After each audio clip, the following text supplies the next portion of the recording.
Hola, ¿qué tal? Bienvenidos, bienvenidas, tengan todos ustedes. Bienvenidos a esta nueva materia que vamos a empezar el día de hoy, que es referente a la cognición, el pensamiento y el lenguaje. Es una materia que estaremos abordando a lo largo de este mes y que será de suma importancia porque vamos a tratar diferentes autores, diferentes personajes desde la psicología que no solamente contribuyen a nuestra historia, a nuestra formación, sino que serán pilares fundamentales tanto en la pedagogía, en la sociología, en diferentes instancias que se aborda el ser humano. Entonces, este primer personaje, este primer acercamiento que vamos a tener con la materia será a través de Jean Piaget y su teoría del desarrollo cognitivo. Recuerden que todas las clases, todas las diapositivas las podrán encontrar desde la plataforma de Moodle y también las podrán encontrar desde la biblioteca digital de la licenciatura de psicología, que ya todos tienen acceso. Van a poder encontrar no solamente las diapositivas de esta clase, sino todas las anteriores por cuestiones de repaso, para que puedan estar en ese constante estudio. Entonces, sin más que decir, vamos a ver la teoría de Jean Piaget del desarrollo cognitivo. Para ello, primero tengo que entender quién fue Jean Piaget. Jean Piaget, nacido en 1896 y muere en 1980, es una de las teorías más apegadas que tiene la pedagogía para el desarrollo del infante. Él fue biólogo, fue psicólogo y filósofo suizo, el cual pues siempre tuvo un acercamiento ante el descubrimiento. Tanto así que a los 10 años publica su primer trabajo científico. Él se doctora de la zoología, perdón. Es interesado en la psicología, trató de estudiar el origen de los procesos cognitivos en el hombre, lo cual lo llevó a profundizar también en sus investigaciones desde la filosofía. Recuerden que nosotros como psicólogos nos vamos a apoyar no solamente de lo que hacen los psicólogos, sino desde otras áreas más antiguas, que es la filosofía, ¿no? La madre de todas las ciencias. En este interés por entender el comportamiento, la forma del pensar del humano, lo lleva a estar en esa constante investigación, en ese constante estudio. Tanto que pues lleva a que formule la teoría genética o cómo vamos evolucionando en el desarrollo de la inteligencia. Que es cierto que pues va a haber cuestiones en las cuales podamos decir esto no será de esta forma o se puede dar de otra forma, sí, pero es una base fundamental para el estudio de la inteligencia. ¿Qué pasa con la teoría del desarrollo cognitivo de Jean Piaget? En esta teoría nos enseña que los niños se comportan como pequeños científicos tratando de interpretar el mundo que los rodea. Tanto así que modelos educativos como el modelo Kinder Jim, Gymboree, el modelo Montessori, entre otros, pues ¿qué es lo que hacen? Simplemente estimular al niño para que éste pueda descubrir, pueda aprender a través de la convivencia. ¿Por qué? Porque el niño tiene algo innato, que es la curiosidad. Esa curiosidad que si se alimenta va a poder traer grandes beneficios. Esos beneficios puede ser una lógica, puede ser la forma de conocer al mundo, ¿no? Muchas veces nosotros tratamos de imponer reglas, ¿no? Y era una gran crítica que hacía tiempo atrás un estudio con el modelo Pablo Montessori, con el modelo del Kinder Jim, de todos estos modelos que decían es que el niño tiene que aprender estructuradamente. estaba haciendo la investigación, me encuentro una escuela con este modelo y me dicen es que es el tiempo libre del niño. Le digo, perfecto, entonces voy a poder ver el desarrollo del niño. Y no, el tiempo libre o el juego libre, pues no era tan libre, porque decían que tenía que ser estructurado. Entonces no era algo referente a ello. El niño pues aprendía lo que se le enseñaba, mas no alimentábamos esa curiosidad, esa lógica. En cambio, cuando se les permitía desarrollarse libremente, el niño decía, pues la tierra sabe feo, ¿no? Y sí, ¿por qué? Porque llegó a probar la tierra. Había veces que el niño cortaba mal algo o cortaba un juguete y decía, bueno, ya aprendió que si hace eso, el juguete ya no vuelve a ser el mismo, se rompe. Entonces, eso es parte del desarrollo de la lógica que nos proponía Jean Piaget. Hoy en día, pues, se está dando de una forma un tanto peculiar. En esta parte siguen patrones del desarrollo conforme van alcanzando una madurez. Es un gran error tratar a los niños como adultos. ¿Por qué? Porque no son adultos, son niños. El modelo Montessori habla de crear mini escenarios donde el niño se pueda desarrollar como un adulto. Entonces, realmente no está siendo un niño, ni tampoco está siendo un adulto. ¿Por qué? Porque no puede desarrollarse de esa forma. La estimulación, claro que sí ayuda, pero no podemos tratar a ese niño como adulto, sino vamos a irlo tratando acorde a cómo vaya teniendo su maduración, tanto cognitiva como biológica. Yo no puedo enseñar a leer a un niño de preescolar. Ya quítense la idea de que el niño de preescolar tiene que aprender a escribir, a leer, a hablar 2, 3, 4 idiomas. No es cierto. El preescolar, el kinder, se realizó para tener ese primer contacto con un vínculo fuera de la familia, con un círculo ajeno a él, para que empezara a jugar, para que empezara a convivir con otros niños, no para que se estresara aprendiendo matemáticas, ni que se estresara a ver si ya sabía leer. No, eso, aún su desarrollo cognitivo no da para ello. Por eso hoy tenemos tantos alumnos que dicen, ya no quiero estudiar, quiero ser youtuber, ya no quiero seguir adelante. ¿Por qué? Porque se le estresó desde pequeños. A los 4 años ya sabía leer el niño, la niña. Pero cuando se le enseñó a jugar, tenemos niños que no son sociables. Tenemos niños que no saben integrarse a un juego con reglas. ¿Por qué? Porque no se les instruyó correctamente desde una infancia.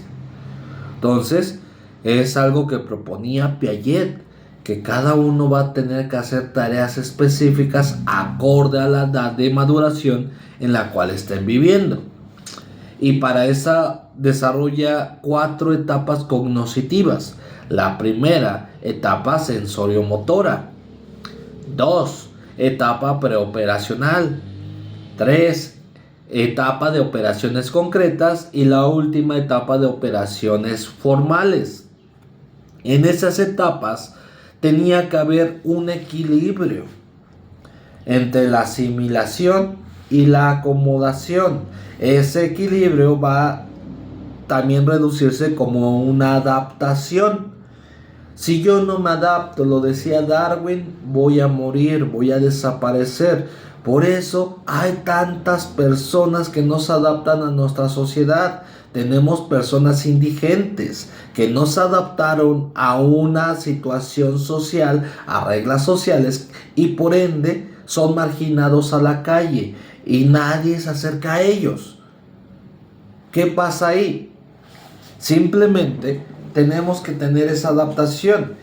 Claro que la persona indigente se adapta a vivir a la calle, por eso sobrevive.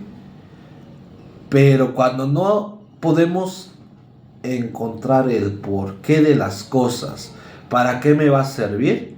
Esa adaptación se va a ir para abajo. Y por eso los niños te dicen, ¿y cuándo vamos a ocupar esto? Adolescentes también, ¿no? ¿Y para qué me va a servir esto? Y el profesor le va a decir, no, pues es que fíjate que cuando vayas al mercado vas a hacer una división de fracciones. Y el niño se queda de, sí, ¿no? Por eso la educación, al menos en nuestro país, ha ido en declive. Porque te han dicho que tienes que aprender y no te han alimentado esa curiosidad. Yo recuerdo mucho los libros de texto anteriores. Claro está que yo llevo hace más de 20 años, por no decir más, salí de la primaria. Pero había un libro de ciencias naturales donde aparecía el cuerpo humano, tanto del hombre como de la mujer, con los órganos sexuales expuestos. Y uno como niño lo veía en tercero, cuarto de primaria, y lo veías y te reías, pero te daba curiosidad y como que le pasabas la página rápido.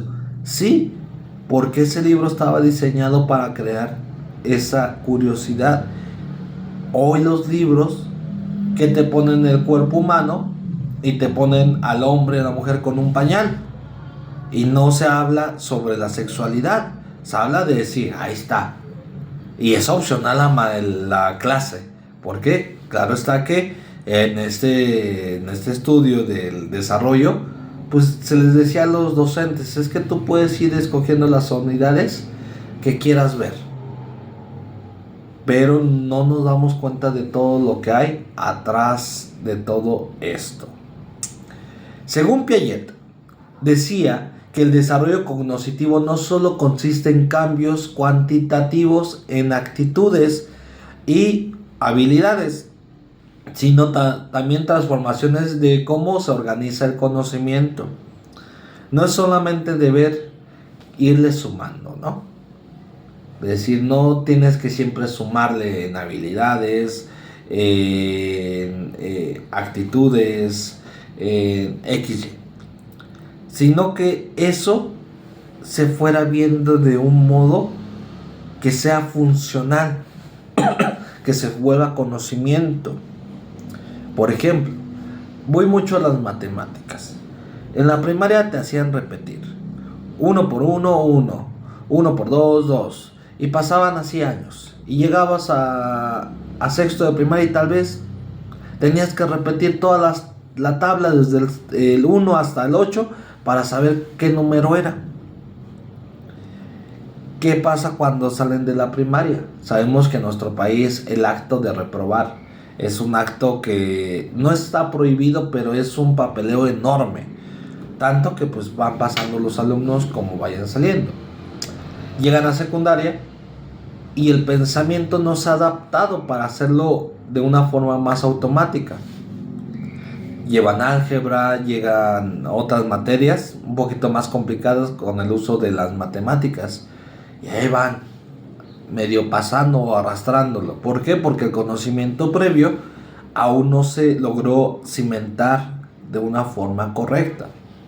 Llegan a bachillerato, yo recuerdo que tenía trigonometría, geometría analítica, cálculo, etc. Pero cuando no había todo lo previo, llegabas a cálculo y decías, no sé qué hacer. ¿Por qué? Porque no hubo una instrucción correcta de qué hacer, cómo llevar ese aprendizaje, que se le viera la funcionalidad, que se le viera el porqué a eso que estás aprendiendo, ¿no? Lo que hoy se le conoce como competencias, las competencias educativas.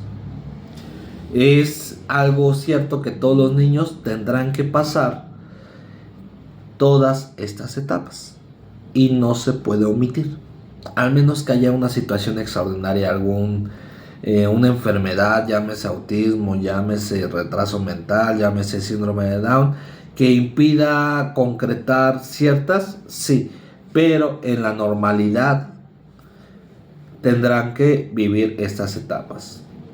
Principios fundamentales de Piaget son dos: la organización y la adaptación. La organización va referente a que los esquemas del conocimiento se integran, se unen, Se reorganizan creando sistemas complejos. Es tan sencillo.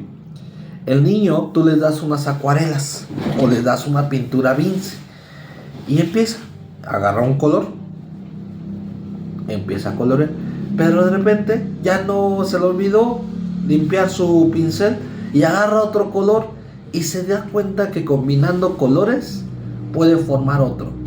Que si el rojo y el verde se unen forman un color, que si el rojo y el amarillo forman otro color, que si el rojo y el azul forman otro color. Lo que está haciendo esa experiencia, esa organización, ese conocimiento es afianzarse en algo. Tanto así que llegan bien emocionados así de, ¿sabías tú que si mezclas este color y el otro formas este color? Sí. ¿Por qué? Porque ese conocimiento ya se afianzó. Empiezan a tener esa habilidad. ¿Por qué? Porque se organiza. Y la adaptación, los esquemas se dan a través de la asimilación y la acomodación. En el primero se modela la información y en el segundo se modifica la información. Primero lo modelo, veo qué es y después lo adapto. Algo que tengo bien seguro es que a partir de que ustedes entraron a la carrera, su forma de percibir las cosas, su forma de pensar, su forma de comportarse ante una sociedad ya no es la misma. ¿Por qué? Porque esa información nueva que recibieron del comportamiento humano, de todo lo que vivimos, te llevó a modificar, a reelaborar esa información que tú tenías, que decía, no, pues la psicología no es para locos, y empiezan a modificar la información y por ende cambia algo en nosotros. Ahora, para seguir avanzando con Piaget tenemos que entender los mecanismos del desarrollo. Según Piaget, en el desarrollo cognitivo intervienen 4 factores, los cuales son la maduración de estructuras físicas heredadas.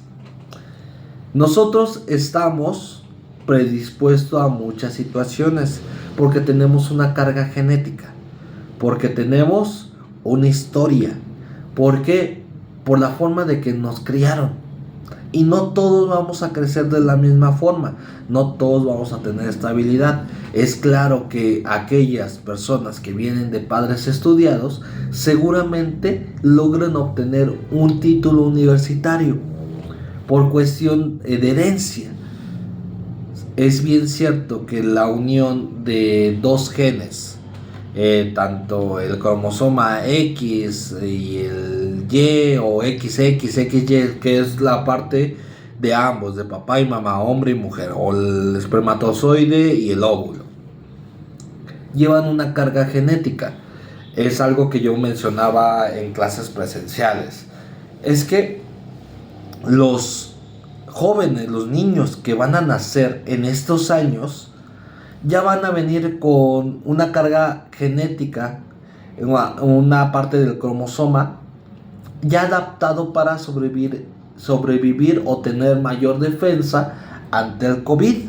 No como nosotros, que nos tuvimos que ir a vacunar, que nos enfermamos y que sí, claro está que murió mucha gente porque no tenía los anticuerpos, pero todos los niños sin vacunarse ya lo traen, ya traen esa predisposición para defenderse ante el COVID. Y esa es una cuestión de una herencia, es una cuestión de evolución genética cromosómica. Hay experiencias físicas con el ambiente, sí, no es lo mismo a un niño que se le está estimulando a un niño que no se le hace caso. Recuerden este capítulo de Malcolm, que cuando van relatando cómo nació cada uno, decían que al hijo mayor, que es Francis, se le estimulaba, se le daba todo, era una casa sumamente bonita, y lo va relatando. Que a Rhys también lo estimulaban, y después los últimos hijos ya así de ya van a ser. Y el ambiente cambia completamente. El ambiente se modifica. Entonces, ¿no va a ser lo mismo un ambiente y otro? Claro que no. Hay, por ejemplo, en lo particular, yo vengo de familia de profesores de inglés. ¿Por qué? Porque mi abuelo fue profesor de inglés. trabajó como profesor de inglés y se jubila como director de una escuela. ¿Y qué decidió? Que toda la familia hablara inglés. Entonces, cuando a mí me dicen de la materia de inglés, por ejemplo, en las escuelas, pues yo ya sabía hablar inglés, porque era algo común en mi familia, en común en casa. Nos pagaron cursos, nos enseñaron a hablar inglés. Pero yo volteaba a ver a mis compañeros y decía, pero es que es bien fácil, ¿desde cuándo empezaste a aprender? Y yo pensaba que todos habían empezado a aprender inglés desde pequeños, y no es cierto. En cambio, tenía amigos que venían de familias de productores de ropa, ¿no? ¿Y qué es lo que hacían? Sabían coser, sabían poner piedras, sabían ocupar las máquinas. Yo así de, no, pues yo no sé hacer eso. Yo vengo de familia de músicos y por ende sé tocar instrumentos. Entonces sí, el ambiente es algo que propicia todo ello. Ahí tenemos que ir empezando a ver qué ambiente queremos nosotros. Desde la psicología autóctona mexicana nos decían que lo que es adentro es afuera y lo que es afuera es adentro. ¿Quieres cambiar algo? Cambia tanto tu ambiente, pero también cambia tú, para que puedas tener esa variante. Tanto, pues sí, que hoy hay tantos cursos, tantos talleres de estimulación temprana, que no es más que lo que hacían las abuelitas antes. La transmisión social de información y el conocimiento. Yo les decía que no es lo mismo un ambiente donde hay personas estudiadas a un ambiente donde no. Claro está que hay personas que tal vez no tenían padres estudiados que logran tener un gran coeficiente intelectual, muchísimos estudios, claro que sí puede haber, pero es muy baja la probabilidad, la predisposición. ¿Por qué? Porque tal vez ese ambiente no estimula. Yo recuerdo, por ejemplo, la historia de mi abuelo. Él es de la Sierra Madre Oriental, desde las montañas. Su pueblo es un pueblo llamado Astla de Terrazas. Desde aquí del Estado de México, para llegar a ese poblado, solamente se puede llegar en carro o en autobús.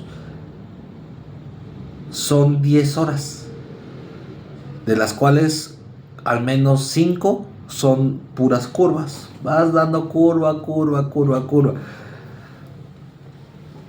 Él nos comentaba a los nietos que él viene de una familia de comerciantes. Mi bisabuela era comerciante y solamente sabía algunas palabras. Ella hablaba náhuatl, si no me equivoco, otomí, y no había estudiado, no sabía ni leer ni escribir, solamente hacía sus cuentas. Obviamente todos sus hermanos, su papá, su padrastro, pues no tenían estudios. Él decide estudiar por azares del destino, por una ilusión amorosa realmente.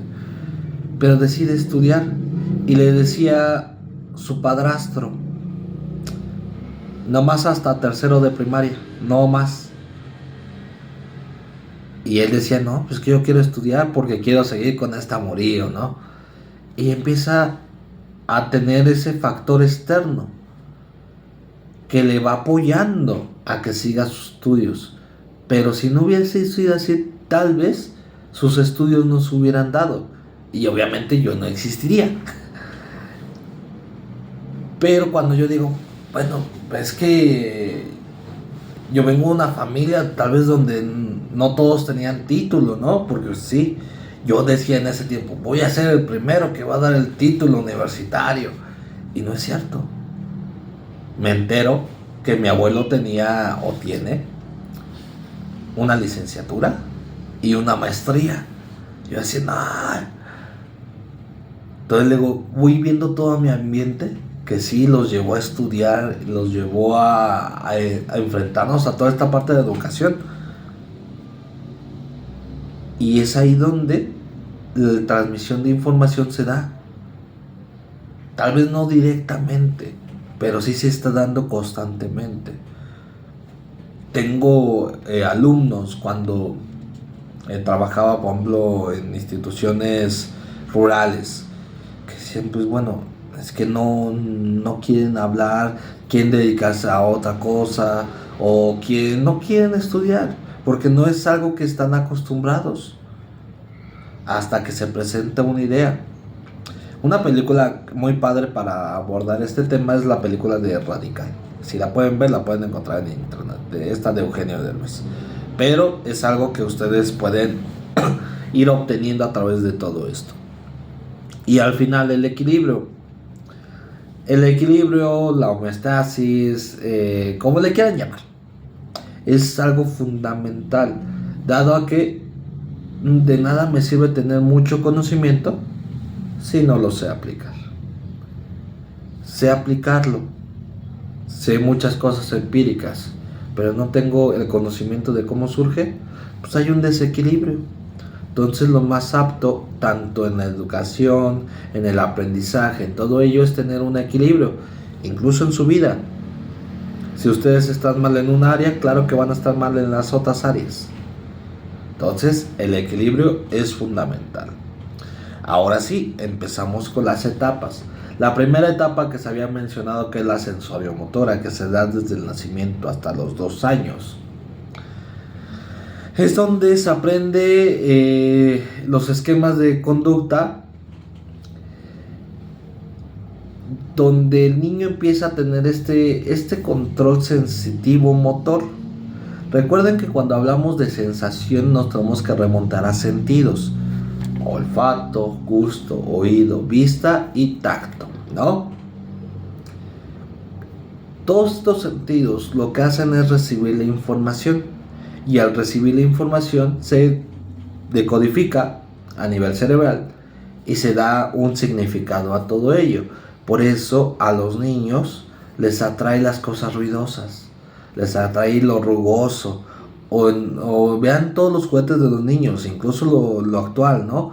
Hay mamás que cuando empieza a querer gatear el niño, le ponen los costalitos con semillas, con tierrita, diferentes sensaciones, para que el niño vaya reconociendo. Eso no es más que una estimulación de los niños que, pues, de esos juguetes, ¿no? No digo la marca porque saben que se sube a internet y pues tal vez nos regañen por ahí. Pero marcas de juguetes donde pues dice, este juguete es para niños de 0 a 2 años, ¿no? Y ven que tiene que patear para que se mueva todo eso. Sí, eso está estimulando. Aprende esas conductas a través de la imitación, precisamente, a través de la exploración. Son acciones placenteras intencionadas que suele repetir una y otra vez. Si el niño encuentra que el dedo está muy sabroso, lo va a seguir chupando, va a seguir metiéndose a la boca. ¿Por qué? Porque es placentero para él o ella. Entonces, si nosotros estamos en esa constante repetición, vean a un niño, que precisamente les platico un poquito de la tarea para que quede bien clara. Ustedes van a tener que hacer una investigación de casos ficticios o reales. Ficticios, ¿a qué voy? Puede ser de una película, desde un video, donde ustedes argumenten cómo se va dando cada una de estas etapas. Donde diga, esta etapa se da por esto y esto y esto y esto, la podemos encontrar en la película X, y es esta etapa por esto y esto y esto y esto. Me lo argumenten ampliamente. Esa va a ser la tarea que ustedes van a realizar en esta actividad, en esta primera clase, ¿va? También existen las representaciones mentales que influyen más en el desarrollo intelectual que las actividades sensoriomotoras. Por ejemplo, en estas actividades sensoriomotoras vienen los reflejos. Hay algo bien curioso. Cuando un niño se le pasa el dedo por la palma de la mano, su reflejo es apretar. No quiere decir que le cae súper bien, que te quiere, que te ama porque te agarró el dedo. Ay, mira, me agarró el dedo, me quiere, le caigo bien, jajaja. No, es un reflejo. Esos reflejos se van a ir trabajando. Por ejemplo, el reflejo de caída. A un niño, agárralo, con cuidado obviamente, y hazle esto, y el niño se va a espasmar. Va a hacer esta acción, que igual ustedes la sigan haciendo cuando sienten que se van a caer. Lo primero que hacen es como que se espasman. Ese es un reflejo motor que se da desde la infancia. El acto de todo lo que hacen los pediatras, que sube las piernas, que lo voltea, que si el movimiento de cabeza, que si le pasan el lápiz por la planta del pie, todo ello son reflejos que el niño va a ir desarrollando. Cosas que los pedagogos, cosas que los pediatras trabajan. ¿Gracias a quién? A Piaget. ¿Por qué? Porque todos tenemos que conocer. El psicólogo tiene un actuar enorme. Ahorita yo estoy creando clases, sí, para la carrera de psicología, pero también para la carrera de enfermería. ¿Por qué? Porque llevan psicología. Y ellos también llevan esta clase. ¿Va? Entonces, esa situación viene de las operaciones o las etapas sensoriomotora. La segunda etapa es la preoperacional, preoperacional, antes de las operaciones. En esta etapa se da de los 2 a los 7 años y va a haber una adquisición del lenguaje. Es cuando empiezan a tener ese lenguaje. Imagínense a un niño que nunca se le habló. Nadie le hablaba, nadie le decía, tú eres tal persona. El niño no va a desarrollar el lenguaje. El niño, su lenguaje va a ser muy pobre. Por eso, niños que van a guardería, que van al preescolar desde muy temprana edad, son niños más activos, que han desarrollado más habilidades. Sí, porque hay una convivencia. Les hablan, les ponen a jugar, etcétera, etcétera, etcétera. ¿Va? El lenguaje se puede desarrollar hasta los 7 años. Si alguien no desarrolla el lenguaje, a los 8 años es muy difícil que lo desarrolle. ¿Por qué? Porque el cerebro ya se adaptó a que no va a hablar. Y cambiar todo ello es muy, muy, muy difícil. ¿Vale? ¿Qué va a pasar? Si va por etapas. Primero empiezan con sonidos guturales. Todos esos sonidos guturales que nosotros hacemos, el niño los va a empezar a aprender. Ahora, después empiezan las monosílabas. Mamá, papá, caca, agua. Y todo ello te lleva a que desarrolles el lenguaje. Obviamente, si tú a tu hijo le vas a poner un nombre muy largo, pues claro que sí va a desarrollar un poquito más esa habilidad, tanto de escritura como del habla. Porque si la pregunta que siempre les hacen, ¿cómo te llamas? Maximiliano Diego Hernández Sánchez. Ay, niño, pobrecito, tiene un nombre bien largo. No, solamente con el Maximiliano. Maximiliano, apréndetelo. ¿Va a desarrollar? Sí, pero pues bueno, va a haber ciertas dificultades. Aparición del pensamiento es irreversible. De los 2 a los 4 años es simbólico. Por eso los niños en esta edad, cuando le dicen mamá, voy a ir a comprar unas cosas, ahorita regreso, te quedas con tu hermano, con tu papá, con tu tío, el niño empieza a llorar, descontrolada y de mente, porque dice, es que se va a ir. Sí, para el niño es el instinto de decir, se va, ya no puede regresar, ya no es reversible. Es algo que va a pasar y me va a dejar y ya nunca te voy a ver. Y el adulto dice, ay, es que ahorita voy a regresar, mijito, mira esto. Sí, porque tú ya tienes otro tipo de pensamiento, otro tipo de de cohesiones cognitivas. Pero el niño no entiende eso. Se fue. Se perdió.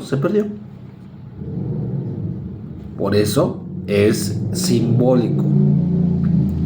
A un niño lo peor que se le puede decir es de ya no te quiero. ¿Por qué? Porque en esa edad te va a entender, ya no me quiere y ya no me va a querer nunca. Y por eso les duele tanto a los niños. Y tenemos tantos niños en terapia frustrados en la vida adulta porque sienten que nadie los quiere. ¿Va? De los 4 a los 7 años es intuitivo. Hay mayor relación entre los individuos de decir, sí, como una vez mi mamá se fue, lloré, pero después me di cuenta que puede regresar, pues ya sé que mamá se puede ir y va a regresar. Es por ejemplo cuando entran al kinder, lloran porque dicen, ya se fueron y nunca más van a regresar, y pregúntenle a muchos, ese es el pensamiento que se tenía. Pero ya después se van adaptando, va a decir, pues sí regresan. Sí, yo nomás me quedo aquí, entro a tal hora y salgo a tal hora y sé que va a venir mamá o papá o quien venga por mí. ¿Por qué? Porque ya se vuelve algo intuitivo. Ya el niño sabe que le duele, que le gusta, que no le gusta. Sabe ya si tuvo una situación de que se quemó, ya sabe que el fuego quema, ¿no? De igual manera, el niño se vuelve egocéntrico, de que todo gira alrededor mío, que yo soy el centro del universo y que todo gira alrededor mío, que yo soy el más guapo, que yo soy el mejor amigo de todos, que todos se quieren juntar conmigo, que todos me tienen que complacer, etcétera, etcétera, etcétera. En esta parte pues ya hemos estado hablando sobre la centralización y la reversibilidad. Seguimos con las operaciones concretas que se van a dar de los 8 años a los 12. Operaciones concretas. Hay una organización, hay una clasificación y una seriación. Ya empiezan a obtener ese pensamiento más estructurado. Por ejemplo, está esa acción de los ejercicios de matemáticas, ¿no? Sigue con la serie. 2, 4, 8, 6 y te vienen dos espacios. ¿Qué seguiría? ¿Qué número seguiría? En esta ocasión ya pueden tener esa solución de decir, pues van de 2 en 2, entonces nos quedamos 6, 7, 8. Va el 8, 9, 10 y el 10. ¿Y qué va a pasar? Ya hay una clasificación, hay una seriación. Ya sé que el perro no es igual que el pájaro, que los perros son de esta forma. Ya identifico a los perros, a los gatos, a los animales. Ya clasifico. Ya sé que mi mamá no es tu mamá, que cada uno tiene a su mamá, pero que los dos le podemos llamar mamá. Pero sé que tu mamá no es mi mamá. Es un pensamiento tal vez un poquito lógico, sí, pero que en el niño apenas se va a ir formulando. Hay una reversibilidad, sí, ahora sí las cosas pueden cambiar. El análisis de la situación, sí. Hay una conservación donde, por ejemplo, se va dando en diferentes etapas. Tanto el niño va a ir viviendo, va a ir creciendo. Hay cierta etapa de los niños, ciertas edades, por ejemplo, a los 9 años, donde el niño empieza a subir de peso. ¿Por qué? Porque se está preparando para la adolescencia. Empiezan a tener o subir de talla, empiezan a subir de diferentes cuestiones biológicas que te están preparando para la adolescencia, para otros fines de tu cuerpo. Pero si se dan cuenta, el pensamiento se modificó, cambiaron muchísimas cosas entre una y otra, y de los 12 a los 16 años van a hacer las operaciones formales. Pensamiento abstracto, date cuenta. Por ejemplo, tengo en este lado una imagen. Esa imagen no está completamente junta. Si yo me doy cuenta, tengo esa imagen, si yo la junto, se va a formar un árbol. Ese es un pensamiento abstracto, donde yo puedo ver las cosas separadas, pero sé que va a formarse. Sé que va a ir teniendo esa forma. ¿Por qué? Porque mi pensamiento ese fue abstracto. Imagínate un carro de esta índole. Imagínate que estás en tal lugar y ya tengo ese pensamiento, ya puedo estructurarlo. ¿Hay un interés social? Sí. ¿Por qué? Porque en esta edad llega una adolescencia donde la convivencia social es algo primordial. Ahora imagínate a ese niño que nunca se le enseñó a convivir en la primaria, que no se le enseñó a hacer amigos, que no se le enseñó a jugar. ¿Qué va a pasar en la adolescencia? Va a ser un adolescente retraído, que no sale, que no quiere tener amigos, que dice, aquella persona típica que se sienta en un rinconcito y nadie le hace caso. ¿Por qué? Porque no obtuvo el pensamiento, las habilidades en etapas previas. Y de ahí vienen muchísimas situaciones, ¿no? Hay una inserción en la sociedad adulta, donde ya se empiezan a creer adultos, ya empiezan a hacer cosas de adultos. No podemos vivir engañados como psicólogos. Hace poco di una plática a adolescentes. Hablábamos de responsabilidad afectiva. Le digo, bueno, vamos a hablar sobre los novios, sobre las novias. Y todos pusieron su cara así de... Ay.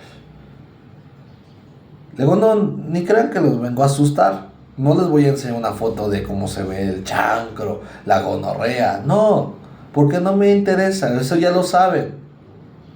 Me interesa que tengan esa responsabilidad efectiva con sus parejas, con sus amigos.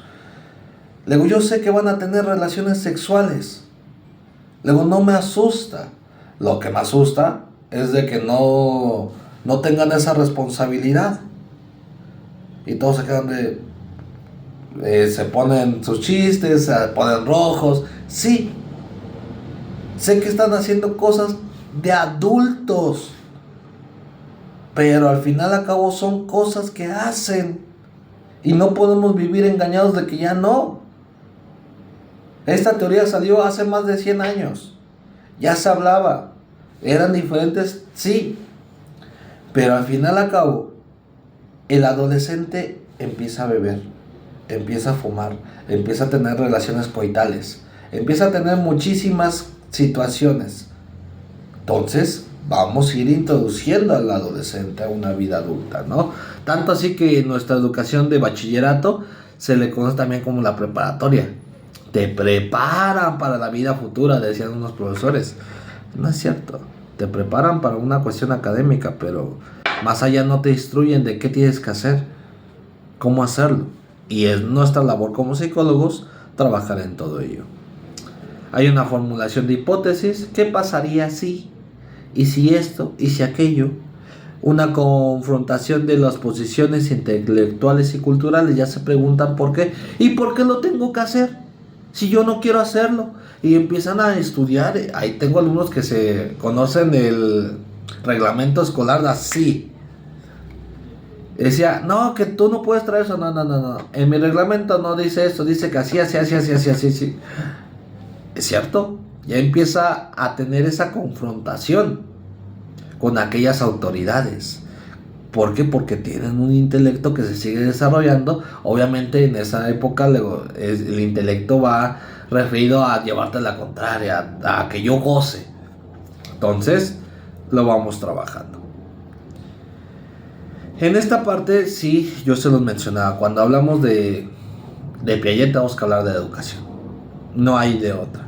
Ofrece como contribución, ofrece una excelente descripción del pensamiento del niño en varias edades. El niño de preescolar no tiene que aprender, tiene que jugar. En la primaria que se la arregle la maestra, el maestro, pero tendrán que obtener las habilidades ahí. En la secundaria tendrán otras habilidades, en el bachillerato otras habilidades y en la universidad otras habilidades, ¿vale? Pero eso va a ir paulatinamente. También el niño debe contribuir activamente en el conocimiento. Niño que no participa, niño que no aprende, niño que no pone en prueba ese conocimiento, niño que no aprende. No me sirve de nada poner una tarea a los niños de hazme esta suma. O estudia la tabla del 10. Sí, se lo van a aprender, lo van a hacer. Pero imagínense una tarea. Que un niño estuviera viendo emociones. Que estuvieran viendo toda esta parte de los sentimientos.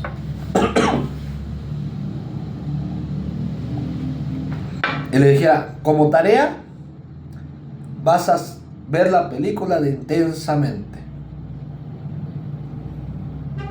Hasta abren los ojos los niños. ¿Qué?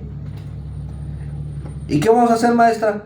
Ver la película Intensamente y aquí vamos a platicar sobre ella. Como papá uno diría, esa maestra ni te está enseñando nada, puras películas, puro jugar.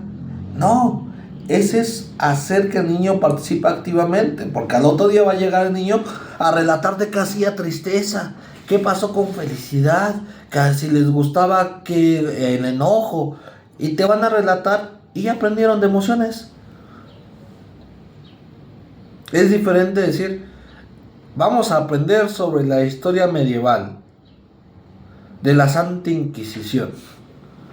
Lean de la hoja 55 a la 100 y hacen un resumen. Ahí subrayan todo el libro y copian lo más que se pueda y lo entregan. ¿Y qué aprendieron? A copiar. Pero ¿qué pasa si los mandan? Ok, de tarea van a ir con sus papás al Museo de la Santa Inquisición. No tiene ningún costo, está en la Ciudad de México. Van a sacar fotos, van a sacarse una selfie allá. Y van a llegar y te van a contar cómo vieron. No manche, profe, es que esos castigos sí eran bien crueles. El potro, la gota. Y van a empezar a relatar. ¿Por qué? Porque el alumno se vuelve activo. Es cierto que en ciertas situaciones, educación universitaria, muchas veces sí hay que leer, hay que estudiar, porque es un nivel profesional. Pero aún así se vuelven activos. Hazme un resumen, hazme un ensayo, hazme esto, hazme aquello, porque te vas a volver activo de tu propio aprendizaje. La interacción que se tiene con el entorno social, con otros compañeros, es fundamental. ¿Por qué? Porque así yo puedo comparar. A mí me gusta dar clases en diferentes carreras. He dado clases en turismo, gastronomía, pedagogía, psicopedagogía, psicología, enfermería, negocios internacionales, entre otras. Y siempre me gusta preguntarle, ¿de dónde vienes? No, que vengo de Texcoco, vengo de Chimalhuacán, vengo de Acolman, vengo de otro estado. Y me gusta preguntarles un poquito de su vida. Fíjese, profe, es que yo soy de Coahuila. Manches, ¿y cómo es Coahuila? No, que es así, fíjese que aquí existe así, así, así. Y al final a cabo el alumno se vuelve partícipe y esa interacción fortalece, desarrolla con el aspecto cognitivo. Entonces es necesario llevar a cabo todo este tipo de enseñanza, ¿vale? Entonces este es un poquito de lo que hablábamos sobre las 4 etapas de Jean Piaget.